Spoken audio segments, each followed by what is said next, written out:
For supination, start in a fully pronated position like we said before. See if they can do pronation all the way over. If the answer is yes, This is supination, yeah, then I'm going to stay in that position. I did this one right. Okay, good. I think I missed the pronation. So in this position, I'm going to try to pronate his forearm, but I'm going to ask him to hold, don't let me move him. So we're testing his supination. Supination, yes. Okay. This is for supination. For pronation, he's going to start in a fully supinated position. He's going to pronate all the way over, and now I'm going to say hold, don't let me pull you over. No, it's got to be. Hold here. I got to push this way. Yes, that's it. There we go. There we go. I figured it out. So, for pronation, I need to try to supinate him. So I'm trying to bring his wrist over this way. Okay? Right. Correct. For supination, he's going to be in a fully supinated position. I'm going to try to pronate him. So my force is coming this way. Does that make sense? Earlier you had your hand behind his elbow. Do we not need to keep Well, it you there? can just to have some support there and Okay. see how he's doing. You can, or if they're doing fine with their shoulder, you don't have to. Okay? Yes. I'm getting a little confused. Is this is different from the resisted range of motion, or is it the same? It's different because for resisted range of motion, actually what we did was we put them in a neutral position and test it anyway. Okay, we want the capsule ligamentous structures to be on minimized slack, so we just kind of put them in a forearm neutral position when we test that, okay? But there are instances across the way where the positions might be very similar.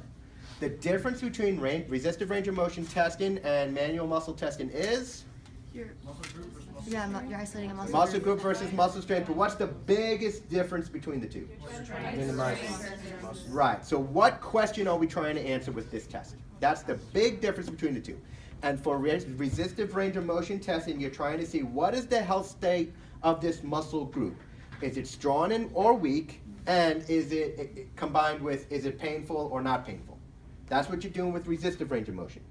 With manual muscle testing, is this muscle a 0, 1, 2, 3, 4, or 5? That's the information you're trying to ascertain between both of them. Okay? So again, don't let those get tried to flip that hand over and it just quite didn't get there. So what we're going to do is we're going to flex the elbow between, the book says between 45 and 90 degrees, okay? And the reason for that is we need the forearm directly in line with gravity. So if this is down here, they might need to bend their elbow a little bit more to do that, okay? But if you can do it 90-90, you're going to need to support the person, or another good place to do that is to be sitting down on a table. They can rest their arm there, and you can get that elbow to 90 degrees if you wanted to. And I had a high-low table, I could lift that higher, so he's resting there. Okay, so those are all possibilities. Are we gonna have the high-low tables again for the practical? Yeah, probably. It depends on what room we're in and everything. I think we're gonna be in 2045. So for those, I hope we are. So we can get those down there. If we're in this room, I don't know if we'll be able to get the high-low tables down here because we'd have to take them down an elevator, and I don't think they'll fit in the elevators. So, okay. So from this position, again, it's the same test. If I'm testing supination, I'm going to start him in a fully pronated position and ask him from that position, I need you to flip your hand all the way over, okay? So go ahead and do that.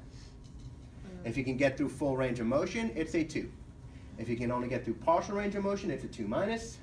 If you can't move it at all, I have to palpate, in this case, the supinator muscle for a 0 or 1, okay?